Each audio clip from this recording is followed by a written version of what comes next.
Unit Pidana Umum Polrestabes Palembang akhirnya meringkus Asabullah, tersangka pembunuhan seorang ibu rumah tangga di Palembang yang dilakukan menggunakan senjata api 8 tahun lalu. Tersangka tertangkap saat pulang ke rumah setelah sekitar 8 tahun bersembunyi dari kejaran polisi ke sejumlah kota di Indonesia.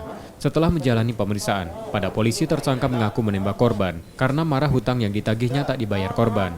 Penembakan dilakukan tersangka di rumah korban yang berada di Jalan Wirajaya 2, Kelurahan Siring Agung, Pak Jo, Palembang, 12 Maret 2012 silam.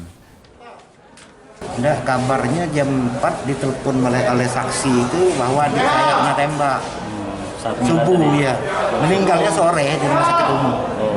Tembaknya subuh. Ya, harapan kita dia supaya dihukum yang setimpal ya atas perbuatan dia. Polisi kemudian menggelar reka ulang dari peristiwa itu dengan 20 adegan.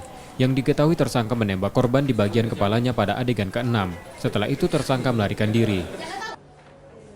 Tersangka datang untuk menagih hutang kepada korban Siti, namun korban pada saat itu belum punya uang untuk membayar, sehingga dia mengeluarkan senjata api dari pinggang sebelah kanan dan mengarahkan ke jidat apapun dari kening korban. Pada saat itu korban sempat berteriak, jangan, karena tidak boleh main-main sama senjata api, tapi malah tersangka emosi dan melakukan penembakan. Setelah reka ulang yang juga untuk kelengkapan berkas perkara, tersangka akan diserahkan ke kejaksaan agar segera disidangkan. Dalam kasus ini tersangka terancam hukuman maksimal kurungan 20 tahun penjara. Yudi Kiswanto, Kompas TV, Palembang.